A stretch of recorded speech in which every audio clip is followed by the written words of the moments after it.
The James House Museum, located in the seacoast town of Hampton, New Hampshire, listed on the National Register of Historic Sites.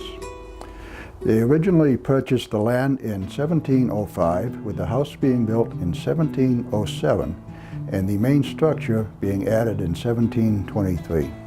7 generations of the James family lived and worked the land up until 1931. 226 years of one family. In 1931, the house was sold to the Campbell family. The Campbells lived here until 1940, when the house was abandoned and has sat empty ever since. But is the building really empty? Recent investigation has uncovered evidence of the spirits who linger in this once grand old homestead.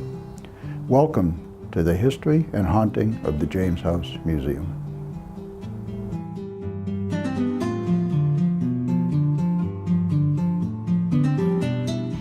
Welcome to the James House in Hampton, New Hampshire. My name is Lynn Nickerson, and I'm a member of Spirit Chasers Paranormal from Northampton, New Hampshire. And over the course of the last 2 years, my colleagues and I have been investigating this grand old museum. And we're here today to present to you not only the history, but evidence of the hauntings here at the James House. Now, seated with me here today in the great room of the James House is Mr. Skip Webb, and he's president of the James House Association. And along with his board members, he has been the driving force behind the preservation of the James House Museum. So, welcome, Skip. It's nice to see you today. Thank you for speaking with us. Well, it's an honor to do so. Wonderful, thank you. Well, since you're an authority on the history of the James family, as well as the construction of the building, I thought that they're really inextricably linked. So perhaps we could start with Benjamin James, who came here from Newbury in 1690, seeking an apprenticeship as a weaver. Perhaps we could start there? Benjamin was actually born in Newbury. Was he? Yes, he was. And he became interested in weaving. And he started looking for a master carpenter to serve under as an apprentice. He found John Stockbridge. And John Stockbridge was thinking of moving his business to Hampton. He had cultivated the Newbury market, and he wanted to gain part of the Portsmouth market. So in 1690, they moved the business to Hampton. And Benjamin starts falling in love with Susanna Smith. Really? Susanna Smith's father is one of their best customers. He's a tailor. Very nice, yes. And he is also a person that is commissioned by the king to give land grants within New Hampshire. Oh, yes, we mentioned that he's well connected then. He's very well connected. So then what happens? So they get married in 1702. Nice. In 1705, they buy 4 acres at this location, which then was referred to as being on Drakeside Road, is now on Toll Farm Road. Okay. And in 1707, they build a small, very modest 1-story farmhouse. They raise their children in that farmhouse, and then when they realize that, hey, we're going to have a lot of people, we're going to have several generations living in the same house, we have to build a larger one. So in 1723, they build the main James House. And we are actually sitting in part of the original structure, is that right? Yes, we are sitting in what is called the hall. And when they first moved in, for 3 years, they all actually lived in this room. The other side of the house was not finished. The total frame was put up. And but 3 years later, they finish off the other side, the hall. The hall would be the entertainment room of the time. And was the but originally all sexes, all ages lived in this room. And their source of heat, did they have the central chimney at that time? They had the center chimney. This room is actually first period, Oh, because the first period ends in 1725, oh. and You say that room over there, the parlor, is early Federal, early federal. Okay. because that is 3 years into the Federal period. Okay. And they were kind of keep up with the Joneses. The house, you can see several examples of first period, Federal and Victorian examples, and as they entered each period, they changed the house Okay. to fit the period. But they Okay. also left some rooms with the history of the earlier periods. They left the integrity of the original periods. Right. Nice. So this is one of the few places that you can go to see All three the different periods. types of architecture in one building. Well, that's good. That's a great way of preserving history. Really. Now I'm giving you more than just the family. So we had, Benjamin had a son and then a grandson, and all three of those people were weavers. a Right, house and joiner. Edmund became a house joiner. And did he start the federal in period? today's language, a carpenter. Okay. And he got involved with the Griffin Mill. He ended up to be Coffin a Mill, partner. yes. Sorry, the Coffin Mill. Coffin Mill, yes. And the Coffin Mill was down on Not the far from Taylor here. River. Okay, that's not far And- from here, right? Right. Let me go back and mention something about the house, though. Yes. The house, when it was built facing south. Okay. That was the custom at that time because let the light come into the Oh, two sure. main rooms, the hall and the parlor. Which would be this room and the room Room adjacent. over there, right? And the parlor was used for entertaining. So the Oh. parlor was like your living room of today, seldom Uh-huh. used, Yeah. but used for importance. And it was usually normally used for when the minister came Oh. to visit, Oh, or for okay. weddings. Or for weddings. Right. Were or they other gala occasions. Yes. Were they all still sleeping and eating here then in the great room? They still sleeping, eating Wow. here. Cramped But quarters. very shortly after they finish off that room, originally the upstairs rooms were for farm storage. They Oh. converted those into chambers. Oh, We call them bedrooms of today. bedrooms, yes. Oh, how interesting. Okay, Right. so that takes us to the fourth generation then? Well, Edmund was a joiner, and then he had his son, was it Right, Joshua? and he had a son that inherited his interest in the Oh, in sawmill. Coffin Mill, yeah. Right, and And he too was a carpenter, right? He was a sawyer? Edmund was also accredited for putting the vestibule on the house. Oh, yes. Yes, he did all that work. Right. And that's the federal Well, period. that was one of the minor changes. Okay. Right. So after Now- Joshua, go ahead. I'm sorry. Joshua is married to Martha. Oh yes, Martha Ann. Right. Yes. Martha is a Levitt. Levitt's a very popular family in town. Levitt, They have yes. a well-known hotel. They're involved with the fishing industry. And Again, another they well-connected had person. a house at the far end of Drakeside Road, Oh. closer to town. Uh-huh. Joshua was a forefront in his thinking. Oh, how so? And the fact that he thought that women were capable of doing everything that men could do. I like that the their guy. minds are equal to a man's mind.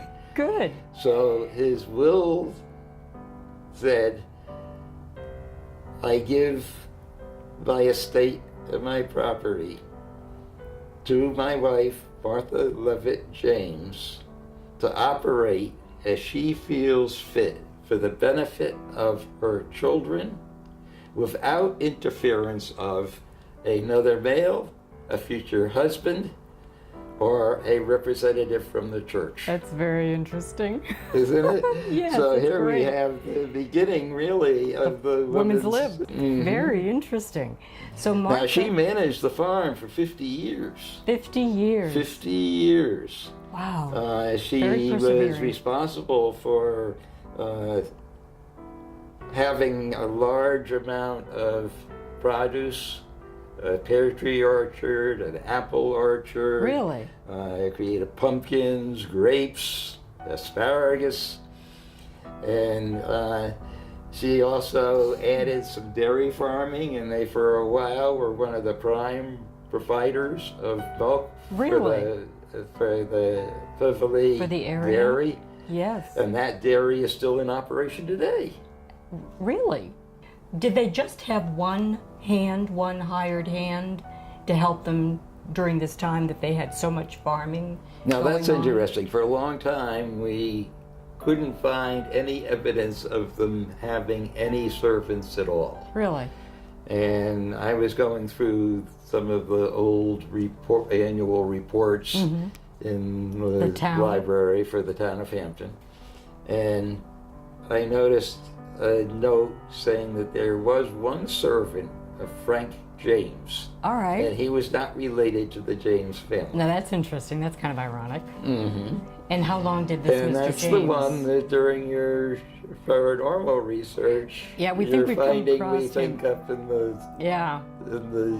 attic room. We kind of feel that maybe that finished part of the attic was perhaps his domain. Mm-hmm. That's very interesting. So Martha Ann really was very successful at running the farm, wasn't she? She was. She is also responsible for the decline of the farm because she gets sick. Her she got husband sick. had died from consumption. She's sick. She's about ready to die from consumption. When she dies, Leaves the farm to her son. right, to her son, Okay, and that was he a dies at an Joshua. early age too. Was that Joshua Hale or Joshua the Third? Joshua Hale. Joshua Hale. Right. Okay. Now, Joshua Hale is married to Jenny, and he dies early, and she doesn't know how to manage a farm. Actually, Joshua Hale, even though he helped his parents because both of them were ailing, he really didn't have interest in it himself. To He the wasn't extent that he healthy. really hadn't educated himself to Oh. run the farm. So And he that resulted in a big decline. Oh, that's a shame. And so Jenny didn't know how to run a farm. She was forced to sell the property. And one of the last things I wanted to talk about too were the bridges that they were instrumental in building here in Hampton, the Yes, James family. yes. The sawmill being on the Taylor River had to, with the trees coming in from the south and the products from the east, and the products going back across the river to the east, they had to be forded across the river. Oh, sure. Yeah. And that, of course, is a hard process. So they decide they're going to build a bridge for the mill. They build the bridge for the mill, and then the residents in Hampton see the value of that bridge. So they build another bridge upstream from the original, and that is the bridge that was originally restored. And you can go see it and cross the river now. It still exists then, It right? still Oh, that's exists. wonderful. That's wonderful. And It's still it there. goes from Hampton to Hampton Falls, Yeah. Okay. Oh, that's really on Old neat. Stage Road. Yeah. And they've restored it in a more modern manner. Really. It's not really a historic restoration, but it gives you the At idea. least it's still there. Yeah. Right. That's nice. Well then, it seems that there have been 7 generations of the James family, and they lived here for 226 years. They were followed by 2 generations of the Campbells, correct? That's right. And then the property was really deserted after, what, 1940? Ever since 1940, right, the property Okay. has been vacant. So the husbands of the first 3 generations had So been the house weavers. has been vacant. Okay. So the first 3 generations, they were weavers, and then Edmund was a house joiner, and then he had a son, Joshua II, who apprenticed as a carpenter. And then there were 2 consecutive generations of farmers. So within the family, there were several Joshuas, and there were several Sarahs. And it's some of these people who factor into the evidence that we've collected throughout the years that we've been coming here. So coming up, Spirit Chasers will present evidence that has been collected over the past 2 years that matches up with the facts that we have uncovered in our research.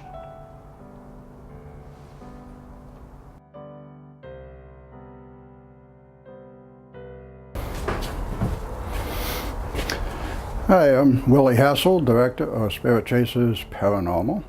Our first introduction to the James House was in the fall of 2014.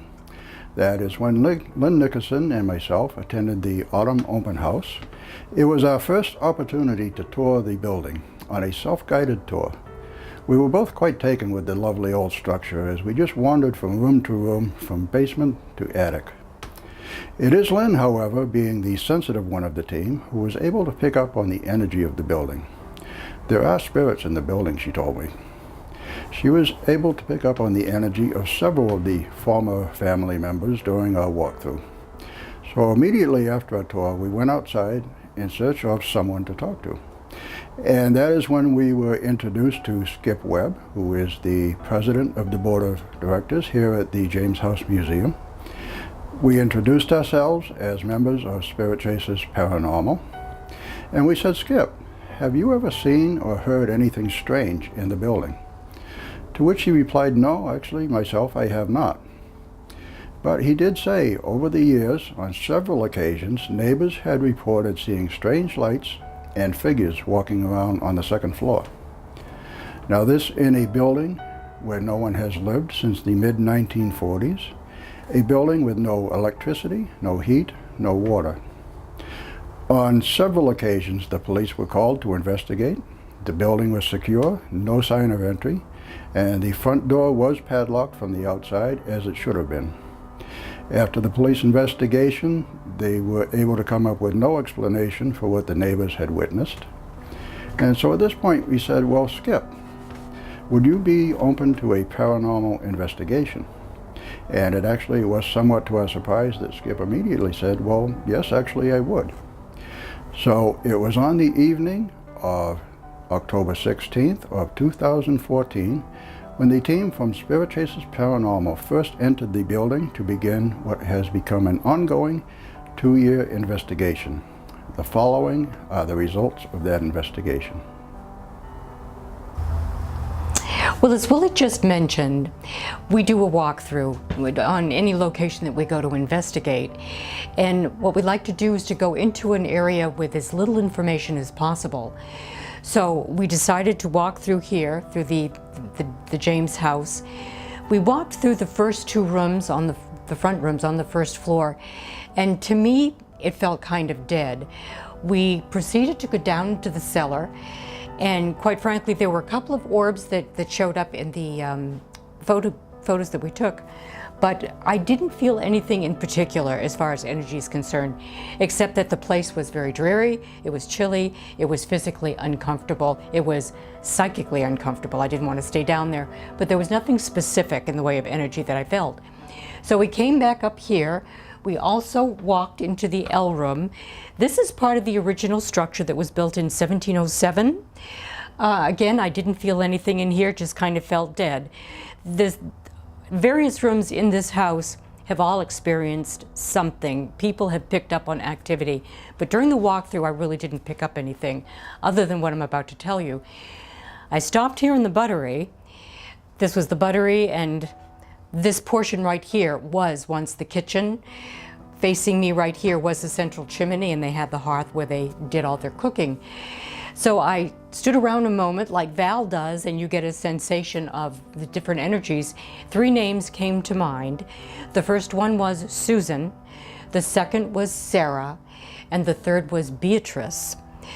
Now, Through the course of a little bit of digging and research, we found out that Susan appeared to be like a very common name, and I was sort of dismissive of it when I first received it.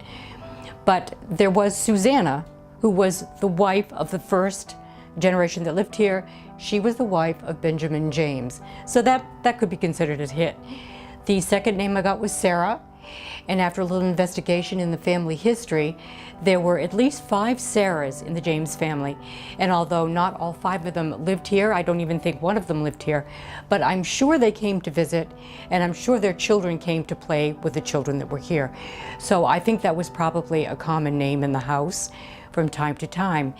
And then the third name being Beatrice, we didn't know who Beatrice was for quite a while. Come to find out, Beatrice wasn't exactly who we thought she was. Beatrice was actually Bernice. In 1940, the James family sold this beautiful house, and they sold it to the Campbells, the Campbell family, Winifred Campbell. There were 2 generations of Campbells that lived here, and by the second generation, the woman of the house, her name was Bernice. So that was a pretty close call. So I felt that not only did I pick up on names, I really felt that there was a lot of energy here. So from the buttery, we continued to go upstairs, and we circled around the rooms on the second floor.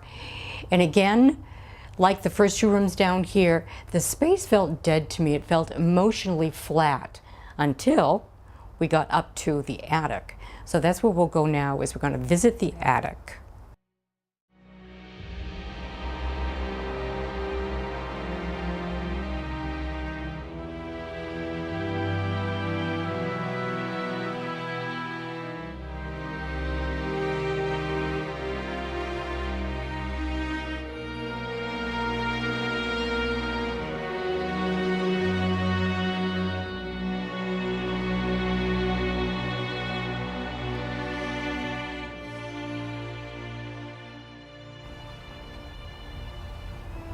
Hi, well here we are in the attic. We're doing our attic walkthrough reenactment. When I first came up here, I sat right here at the head of the stairs, just as Val had. I sat for a moment, quieted myself, and I got pelted with all of these sensations of particularly children, that there were many children up here. I think that they came up here to play. There had been a central chimney right here in front of me, so it would have been the warmest place in the house, so perhaps they came up here in the wintertime to play or to sleep, because the rest of the house was probably pretty chilly. And I also feel that they came up here when they were ill. The second impression I got was that of a woman. She came through quite strongly. She was dressed in a gray dress, and she was acting in the role of nursemaid. I felt that she was caretaker for this one particular child. Both of them were coming through pretty strongly. The child was female, between the ages of 5 and 7, and I think she was quite ill. She was probably dying. I feel a lot of heaviness around her. So those 2 images were really quite clear. I didn't get any names with that. The third impression I got has a lot to do with this corner right here behind me. Now, it's not that I was picking up on one particular entity, but the sensation that I got was like, stay away. It was pushing me away, so I just didn't even go and peek in the corner. I just felt pushed away. My fourth impression had a lot to do with this room right here. This one was kind of rebuilt for who I believe to be the hired hand. It's slightly refinished. I think that he slept there. I think that he also used it as a workroom. There's tools in there. We found tools and then pieces of hardware. I think it was his job to fix things up. I believe that he was with the family for a long time. He was probably the most clear mental image that I received. He was middle-aged or pushing 60, because there was a period of time that he did stay with the family. He had white hair. It was pulled back in a ponytail. He had on a black vest and then black knickers. He had on white socks and then black shoes with buckles. And his shirt was kind of like a light muslin, and it had the fluffy full sleeves on it. So I didn't get a name on him at the time.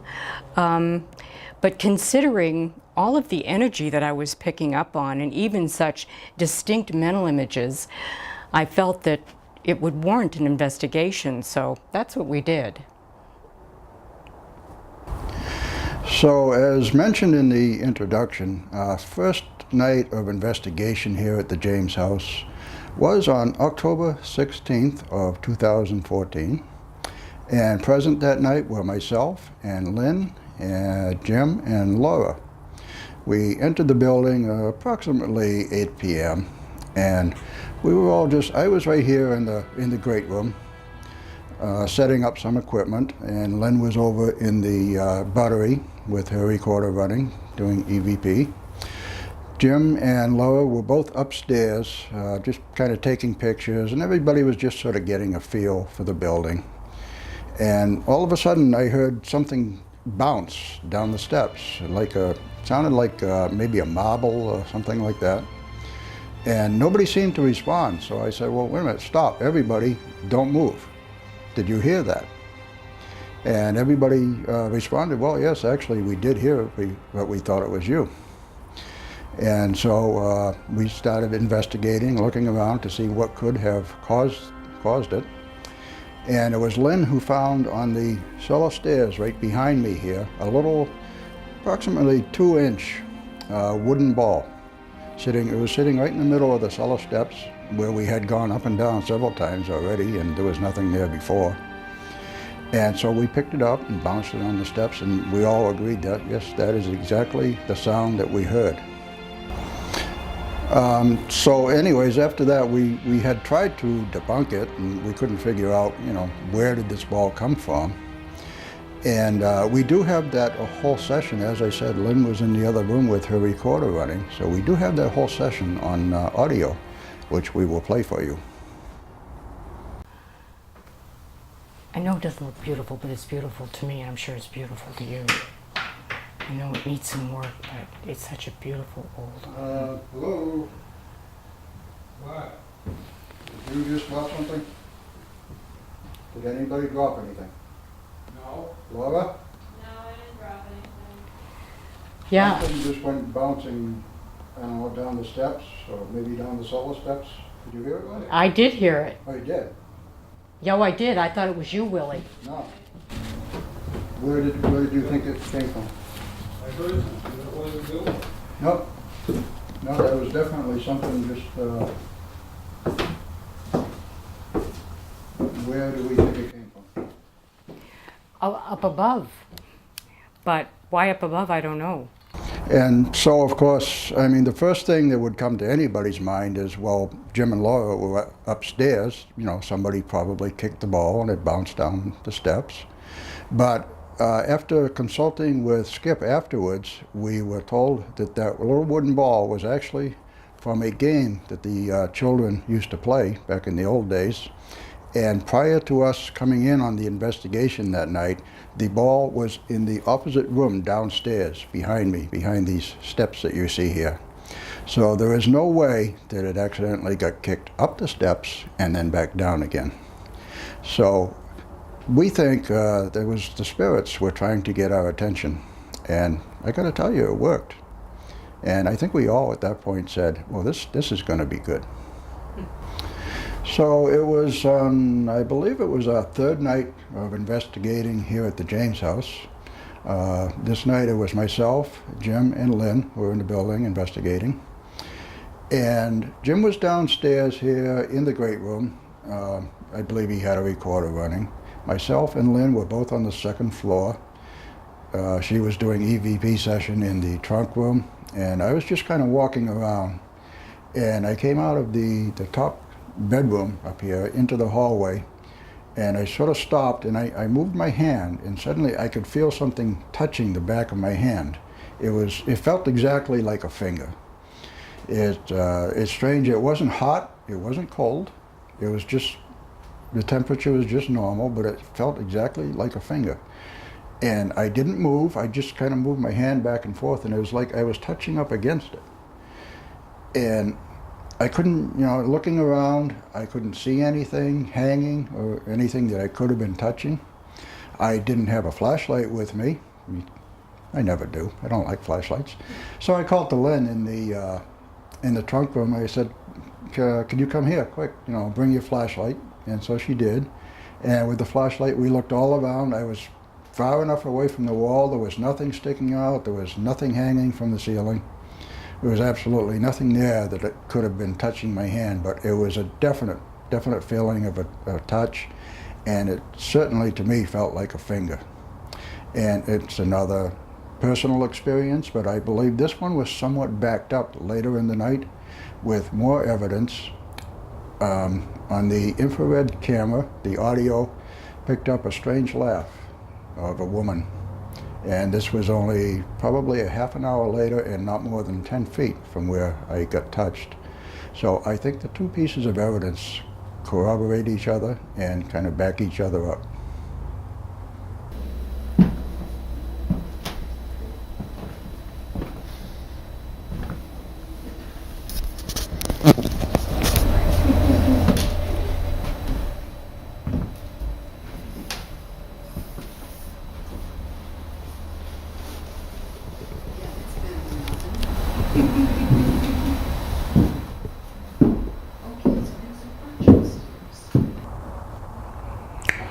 One of my paranormal experiences here in the James house was on the first night that we ever investigated this. It was a rainy, cold night in October, and the rest of them had gone upstairs and were poking around investigating up there, and I was just kind of sitting here in a chair. This room is where we usually pile our equipment and whatnot, so I was just kind of sitting here listening to the house and kind of getting the feel of the place, and I started hearing this kind of noise up here that was halfway between a scraping and a scuffling. Sounded about like that, and I looked and I thought, well, that's pretty curious, but we know there are mice in here and squirrels possibly. And then I heard it again, and a little bit louder. And I thought again, that's kind of loud for a mouse. And then all of a sudden, there was a loud, very audible on this wall. At that point, I got up out of my chair and I said, well, that's no squirrel.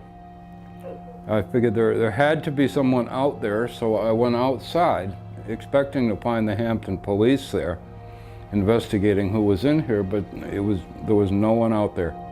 It was just, you can see all across the lawn, there was no kids running away into the bushes, there were no cars in the yard, there was absolutely no one out there, so I have no explanation for the banging on the wall. Another thing I would like to relate from our paranormal investigation is the incident where I was talking to Skip Webb here in the hallway, and a board fell over. So Skip, could you tell me about the Joshua James period of the house? I understand that's particularly interesting. Now, there were three Joshua James periods. I like to talk about the last one because Joshua James realized that the intellect of woman is equivalent to that of man, and actually spelled it out in the deed, saying that Martha could run the farm for the benefit of herself and her children without interference from another male, a future husband, or a representative from the church, which was policy at that time. So, Joshua James, he was really a man ahead of his time then. He was way ahead of his time. This is the board. I hope you can see this on the video, but you can see that it's been inscribed J. James. The James House, a very fascinating old piece of New Hampshire history. And my general impressions of the paranormal activity here is that we have a lot of unexplained little things which put together do indeed seem to indicate that the house is haunted. I've never seen anything startling, like I've never seen a ghost walk across the floor, although others have reported seeing apparitions here. I have personally witnessed a number of strange audio things here. There was the banging on the wall the first night that we were here. There was a cat meowing. I've heard footsteps going across the second floor when I know there was no one up there. We've recorded doors closing on recorders left in here when there was no one in here. There have been quite a few things which I really have no explanation for. And there have been a number of things like that where we have either recorded or sensed something and then later, through research, confirmed it. So I would say that the James house is haunted. Hello again. I'm Lynn Nickerson. Well, as Willie mentioned before, Spirit Chasers Paranormal began their investigations in October of 2014. And by the summer of 2015, we had completed 6 investigations here on the property.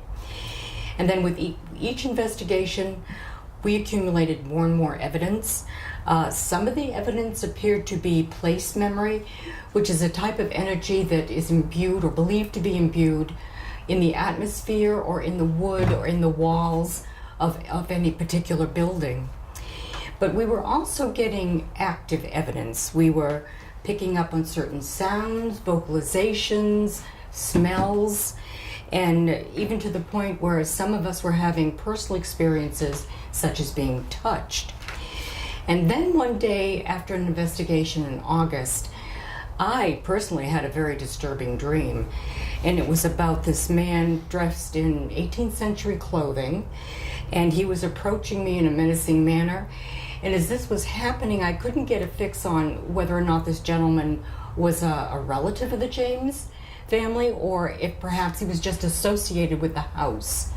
But in either case, I couldn't get an identification on him. And at this point, Willie and I decided that it might not be a bad idea to get somebody else's opinion, and perhaps we could ask a psychic medium to come in and perhaps give us their impressions. One of our friends that we invited, of course, was Val LaFaso. She's a local psychic medium. She's very talented, and she's sitting right beside me here today. Hi, So Lynn. welcome, Val. Thank you so much. So nice that you could make it. I'm so grateful to be here. Oh, well, tell me once you finally arrived here, and this had been your first time here in the building, what were you feeling when you walked through the door? I was just immediately overwhelmed by energy. I'm an empath. That's how I get my intuitive information, and being an empath means I pick up on the physical and emotional sensations of people, living and dead, as well as land, buildings. Pretty much everything has energy, and I'm picking up on it all. So Okay, and it's sometimes residual and it's sometimes like the place memory that we discussed, right? Right. Okay, so I guess we're going to do a walk around and maybe we can get a better idea of what you were feeling and where you were feeling it. Sure. Okay, so we'll do a walk around. all Sounds right? good. Great. All right.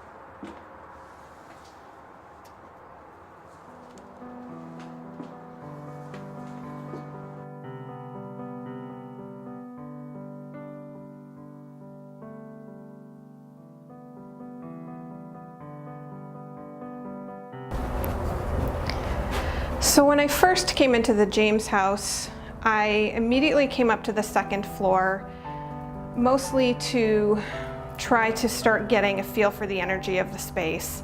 I had a lot of energy coming at me. I immediately felt dizzy when I got up here to the second floor.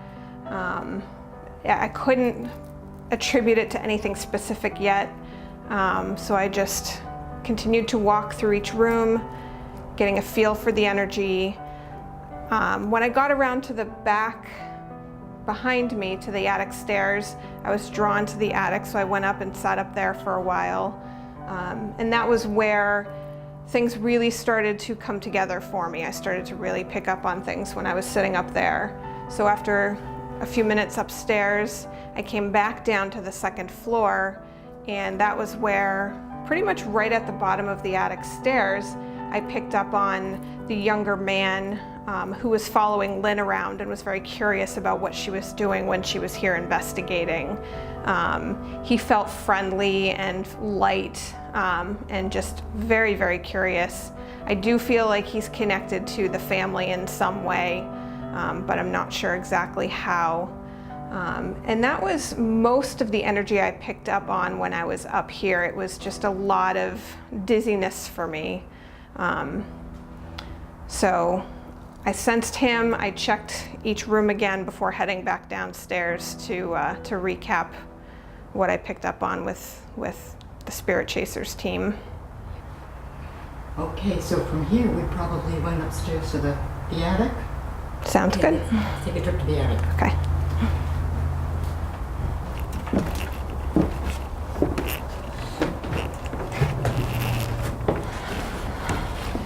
So the first time I came up to this attic space, I was drawn instantly to the room on my left here and picked up on children energy. I don't necessarily believe that there are children spirits here. I think that was more residual, but I felt there were children that had played up here. And, you know, to the extent where I was getting down on the floor where there's some gaps in the floorboards and shining my flashlight in there, expecting to find hidden treasure, and feeling like that was a game they may have played up here and had a lot of fun with. So that was some fun energy to experience.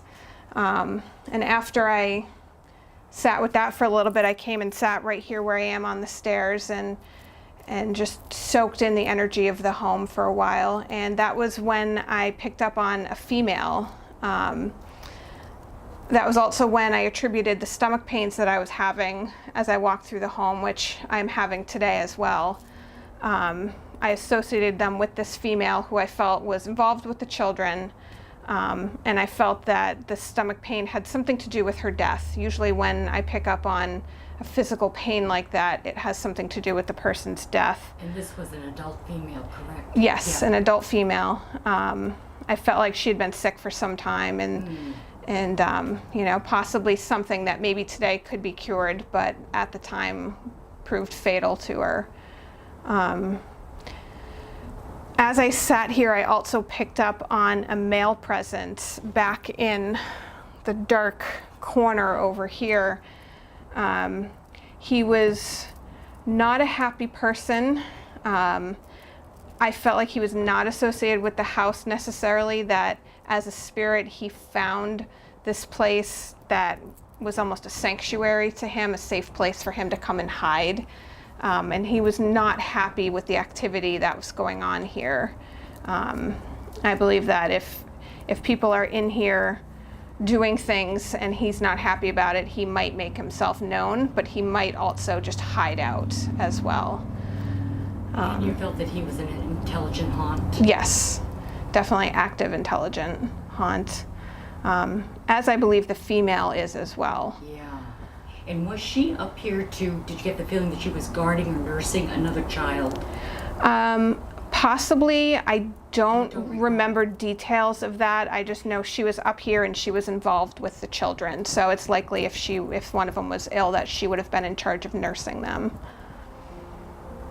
And I believe after that, after sitting with those energies for a while, I decided it was time to go back downstairs and see what I picked up on.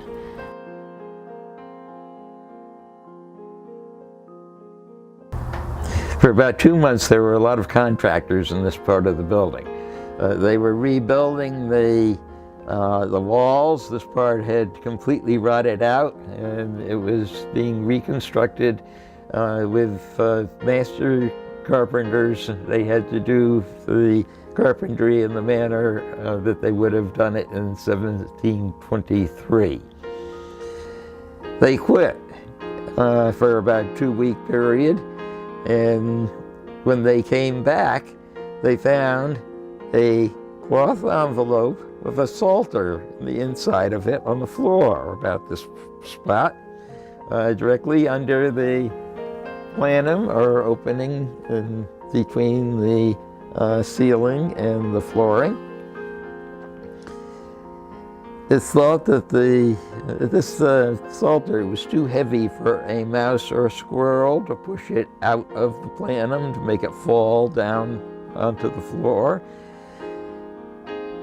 So the feeling is, and the paranormal people that have recently been doing paranormal studies, and a psychic that we had come in, that the spirits pushed it out of the planum and let it fall down onto the floor for us to find, or the spirits had actually placed it there. This hymnal was a 1702 book. It was cloth that was ripped in some places and was stitched back together. It's a very interesting book.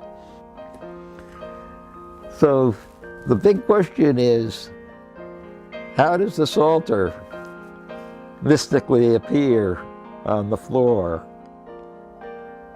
It had to be the spirits. One of our directors, Diane LeBlanc, was assisting me as far as taking pictures for an LTRIP grant. And she was trying to take a picture of where the floor, to show that we had reinstalled it after doing a geological study. We removed the floor to do the geological study underneath it. And she had the camera up and she was looking through the viewfinder. There was this green object in the green viewfinder. It was going back and forth. It looked like a woman dressed in an evening gown, but completely covered from head all the way down to the floor, and just swaying back and forth as though it was blowing in the breeze. And she said, "Skip, come over here. Look at this." And it was still there. I still saw this green image going back and forth, looking like a woman in an evening dress. Took the picture. Nothing shows on the picture. Look in the viewfinder after taking the picture. No lady in green. Hi, I'm Lynn with Spirit Chasers Paranormal, and we are out here on the James House property. And standing with me is Allison Grand Mason and her son Zeb. And Allison and Zeb live across the street, and Allison actually lived in the house as a child. And we were really pleased when she agreed to tell us some of her stories on camera. So Allison, tell us what you saw. Is it something about Native Americans? Yeah, so Native Americans lived up on the hill behind us. And we would see every day, well, some of the days, we would see Native Americans out there doing their daily routine. And they would be on the hill. And we would see them gathering the berries or doing their cleaning and cooking, daily chores, and you'd see campfires at night and things like that. That's amazing. And you had a playmate. Her name was Jenny Chase, and this was more or less our playground here. Oh, terrific. Okay, then I understand that your son Zeb, he also saw some Native Americans, correct? Yes. Okay. Zeb, hi, welcome. Hello. Nice to have you here with us. So, you told us that you saw some Native Americans too, right? Yes, I have. Okay. So, you were out in the back picking berries? Yeah, I was walking on the path to get blueberries, and I went off the trail, and in front of me, Native Americans showed up. Okay, what did they look like? I don't remember exactly how they looked, but they were almost completely solid. That's interesting. Did they ever talk to you? No, they have not. But what did they do, chase you? Yeah, they chased me off the trail. What, were you frightened? Yes, I was. Oh my goodness, and did that happen a couple of times? Did you see them a couple of times? I've only seen them twice. Okay, and what time of year was it? It was summer. Late summer. Late summer.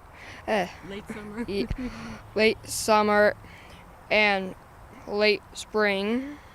Okay, and when did you start seeing them? How old were you? I was 11. And you still see them, do you, from time to time? Yeah, I see him time to time. Oh, that's really interesting. Thank you for telling us your story, Zeb. Now, we're going to go back to Allison here because she did have another experience. She was playing out in the yard and she saw things in the house. So would you like to tell us about Sure. that, Allison? There was a woman that's up in the attic, up on the top floor, that would watch us outside. And she would be interested in what we were doing. And she would be wearing a green gown that was tight on the arms, and she had a poof on her shoulder. Oh, interesting. And it was a forest green dress.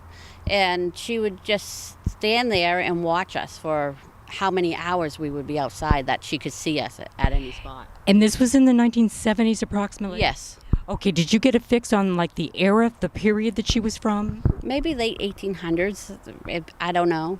Okay, and did you get an idea of what her name was? Well, I saw a picture inside, and there was underneath it was written either Jenny or Fanny. Okay, and do you think she was a James? I think so. Okay, and you did see one other lady outside you mentioned? Yes, there was a woman upstairs once in a while. Her name was Susan, and she would come outside, and she would stand in between the two windows right here, and just be right behind us. And she would just stand there, and once in a while she would just walk back and forth, but not very often. And didn't you say that your mother actually saw this lady and she spoke with her? Yes, she did, and she asked her if she needed anything, if she was looking for something in the house, and she said, "No, I live here." And she goes, "I don't think so." And she goes, "Oh, yes, I do." And she just disappeared or whatever. That's amazing. So your mother actually thought that she was a solid person. Yes. Oh, that's really interesting. Thank you so much, both of you, for telling us your stories. And what we're going to do now is we're going to go inside, and this is going to continue because we're putting together the pieces of the puzzle that makes up the James house. We're inside the James house now. We're standing up on the second floor. We are in what was originally called the nursery. Throughout our investigations, we have been referring to this room in particular as the trunk room because of the trunk. However, evidently it was a nursery. And might I mention, across the hall, we referred to that as the sick room. But evidently, years ago, it was a room that was rented out to a tenant, and we'll get into that in just a minute. So Allison is here with me, and she's going to give us an idea of what she experienced as a child up here in this room. In this room, we called it the nursery because it had a crib in it and a toddler/child's bed. And that was actual when you were here, or is that what Yes. you saw? No, that was actual in here. And then there was a rocking chair over here in the corner. And Susan would be rocking a baby. And you got a definite name of Susan. Yes. And she would rock the baby, and if the baby was in her arms, she would come up to us and go like this to be quiet. And if she was out of the room, she would come out of the room too, and she would walk the hallway. And we could be as loud as we wanted at that time. That's amazing. So you came up here and played, and this is what you saw when you were up here playing. Oh, yes, this was our playhouse when we were growing up. Oh, that's amazing. Okay, and what did you get an idea of how old Susan might have been? Like what period? Not the I don't Was know she a whether- young woman? She was a young woman. And she was wearing a dress, of course, but I don't know what the period was. Okay, so what else is it that you experienced up here, particularly in the tenant's room? Well, we used to call him Grumpy Pants. Ah, Grumpy Pants. Okay, tell me more. And he was not a very happy man at all. And this was a spirit, correct? Oh, yes, and he growled at us all the time. If we made noise or if we went by his room, he just growled. Do you feel that he was an intelligent haunt, or do you think it was just residual energy? I don't know. I think he's really a haunt, to tell you the truth. That's what it sounds like to me. Because he's still here. I actually talked to him this afternoon, and he wasn't very happy that we were here. So did he happen to give you a name? No, he didn't. He just wanted his name to be called Grumpy Pants. Just wants to be secretive. Okay. Oh, yes. Could you tell us what he looked like? Well, he was I would say he's a mid-20s, maybe. Oh, really? Okay. Or older. It's kind of hard to tell. But he would wear a coat, a shirt, and he had kind of long pants, long hair, And his pants were like knickers, if that gives you a hint what period of time. Like probably late 1700s is what I'm thinking.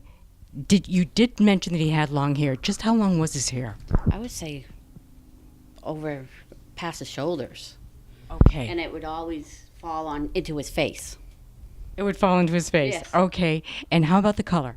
The color he would wear, The color of his hair. oh, black. Black hair. There's no doubt. That sounds very familiar because I had a dream very similar to this with a gentleman that looked very much like that in my dream state. Was there anything else up here on the second floor that you sensed at all, Allison? No. In the other two bedrooms, there was no feeling in there. Mm-hmm. But this afternoon in the smaller room, I saw a dog in the closet. Oh, that's interesting. The front bedroom over there Yes. on the left-hand side.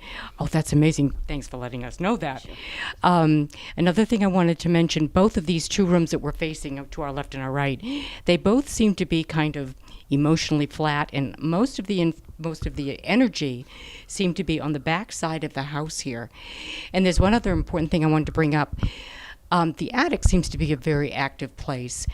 We had Val, the psychic, that went up there, and she felt a lot of children, a woman, and a man, which is exactly what I felt too. But unfortunately, when Allison was playing here in this house as a child, she was not allowed to go up into the attic because it had been all boarded up. These steps that we see over here, they led to nowhere. So unfortunately, she couldn't go up and play in the attic, but they did have full access to the rest of the house.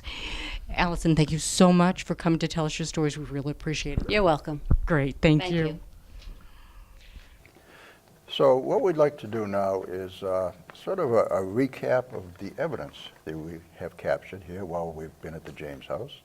And there are, of course, a couple of different types of evidence in paranormal investigation. There's the hard evidence, which would be like video, photographic, and EVP. And there's also the personal experience type evidence, which we'll get into afterwards. But unfortunately, we were not able to capture any video evidence. However, we did get some photographic evidence, We which did. which you A lot of can explain. pictures with a lot of orbs. Now, there's a real controversy in the paranormal world about orbs that many people think is just dust and condensation. But on the other hand, you get orbs that have different colors in them. Some of them flash. They seem to be their own light source. Some of them even travel at different speeds. And we have found some that have faces in them. So that is something that we kind of consider as evidence. And then, of course, there are the EVPs. Yeah, the other thing is I think it's both of our favorite type of evidence is EVP, which stands for electronic voice phenomenon. And what that is voices captured on audio, whether it be the old-fashioned tape or digital. Mm-hmm.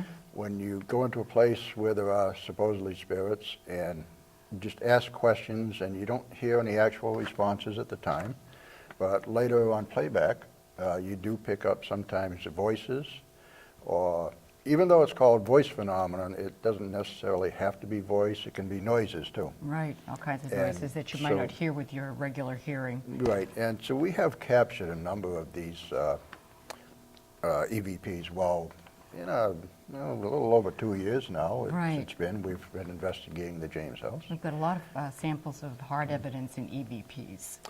And one of the first ones we caught was played earlier in the show, so I won't play it again. And then the next EVP you wanted to Well, that would have been the mention? sawing EVP, and we captured something that sounded like metal against wood. And at one of our lectures, there was actually a woodsman, woodworker in the audience, and he said he agreed that he thought that it really did sound like metal against wood, so we thought that was pretty strong confirmation. Now, what's really important here is it's just not any EVP. It's the fact that it seems to be corroborated with historical evidence.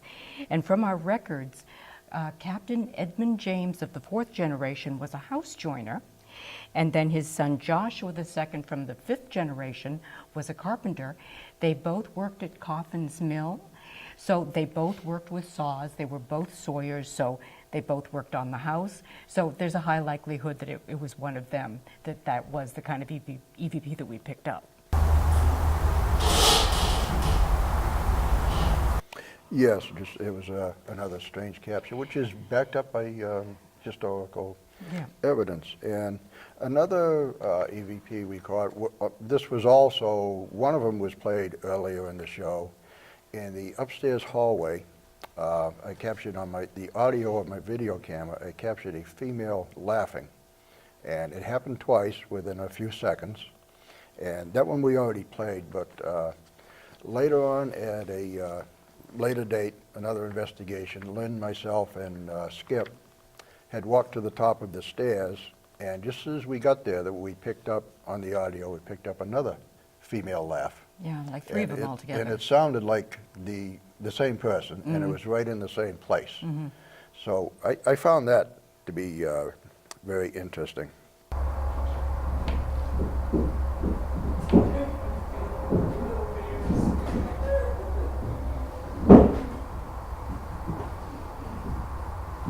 And, well, there was also, we had performed several investigations, and in one of the latter ones, we picked up probably one of the quintessential strange EVPs. Very strange. And it was of a woman, and she was very jovial, but the EVP started out in English, and it seemed to say, oh my Gott, it lapsed into a foreign language, and that it ended in 6 words in English, all around you, are you Willie? So, A spirit mentioned by name. Yes, by name. Oh, I'm looking at doors. I'm looking at the door just floating all around. Are you Willie? So I did a little bit of research, and I had originally thought that the woman sounded like she had a Swedish accent. So in German, God is good with a D, and in Swedish, God is gut with a T, and it sounds exactly like, oh my Gott, and then she goes into this foreign language and mentions Willie's name. So that was pretty interesting. And the fact that we had recorded on 2 different recorders, one was up in the attic, one was on the 2nd floor. The one on the 2nd floor was fainter than the one in the attic, and that's where we were, and that's where we believe she was as well. So a very strange voice picked up on 2 separate recorders, and we really have no way to explain it. We know it wasn't. We know it wasn't any live person. We know it was. Yeah, it was just the 2 It of had us. to be a spirit. Just the 2 of us in the building. And she seemed very happy to be around Willie, whoever she was. Well, we've been there so many times. She knew my name by then. That's true. You know, which is a very strange thing to have a ghost call your name. It was. But along the line of EVPs, there was a couple more that we captured. One of them relates to something that Lynn is going to talk about in a couple minutes. I went in one night investigating by myself. I was the only one in the building, and I left a recorder running on the trunk in the trunk room, and I left. I went outside for about 20 minutes. So I know for a fact there was nobody inside or anywhere near the building. And you were alone that whole time. I was alone. There was nobody else around. And, you know, I was outside, so I could see nobody came. And during that time on the recorder, I picked up a loud bang, which came from the trunk room, which is not at all unusual. We've heard a lot of banging in the building. But this one, it was followed a couple minutes later by what sounded like a female cough. Yeah. And this relates to what you're going to talk about in a couple of minutes. And also, shortly after that, was the sound of a old-fashioned door latch, a door closing. With a metal door latch. It was the old-fashioned latch type door. Lifts and there is only one, actually there was only one door left in the building, and it's the only one that has that type of latch on it. Yeah. And it is what we have become to know as the sick room. Right, so it was on the sick room, the door in the sick room. And so what I'm going to do is I'm going to play, put those 3 EVPs together and play them all at one time.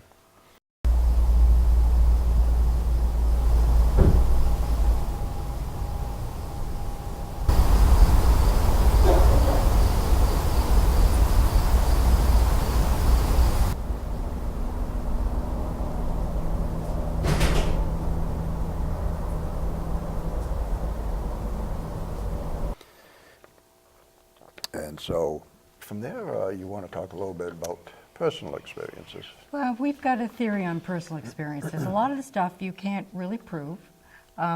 People have their own way of sensing things, but when this information is corroborated with some kind of factual, documented information or information that other people have sensed, we consider that to be nearly hard evidence. You know, it's very Yeah. difficult to dismiss, so we certainly do take it into consideration. It's something that doesn't prove anything to anybody else, but to Right. the person that experiences it, It does mean is something. very real. And then to get it corroborated with something else Right. is really very satisfying. So one of the first pieces of personal evidence that we had was Willie being touched. Yeah, one night, it was on our third night of investigation, actually, and I did go over this earlier Yeah. in the show, so I won't go over it again. Yeah, I've And- never been touched, so that's got to be kind of creepy. It is a little strange. Yeah, but another really interesting thing that occurred, again, something that we can't discount, again, personal evidence, or at least personal experience. I smelled eucalyptus twice in the same day, and on the second event, Willie smelled it with me. And he had a lemon cough drop in his mouth, and I thought maybe the eucalyptus was coming from that. But there was none in it. It was just a lemon drop. So I did a little bit of research later, and I found out that in the latter part of the 18th century, during the 1700s, peppermint had been used as a decongestant in England. And then toward the end of the 1700s, it had been replaced by eucalyptus as a treatment for upper respiratory infections, late 1700s.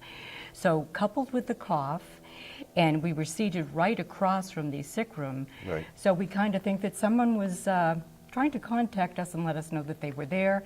And also, too, we feel that that sick room, a lot of people were sick in it and perhaps even passed away in that And room. we do know that several members of the James family did pass from consumption. That's right. Several of them And did. so that's where the cough Comes EVP in, from a couple right. minutes ago comes in. So that's another piece of corroborating evidence that we think is very valid.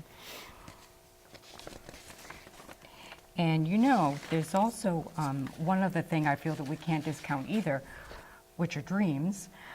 Shortly after an investigation in August, I think it was about a year ago, I went home, and that evening I had a very bizarre dream of this man in 18th century dress. He had long curly black hair, and it kept falling down the right-hand side of his face. He had on a green like waistcoat, knickers, and a white shirt, and he was approaching me menacingly. And the scene seemed to be the James house. Well, I woke up and I let Willie know about the dream. Well, after we interviewed one of the ladies that grew up across the street and was very familiar with the house, she used to play in it as a child. And I asked her if she had sensed anybody else, and she says, well, there was Mr. Grumpy Pants. I love that, Mr. I know, Grumpy Pants. and it perfectly described this entity, because she said he walked around and his hair was always falling in his face, and I thought, that really does sound like the same entity. And she described the same clothing, too. So, again, we kind of feel that we have to consider that as evidence.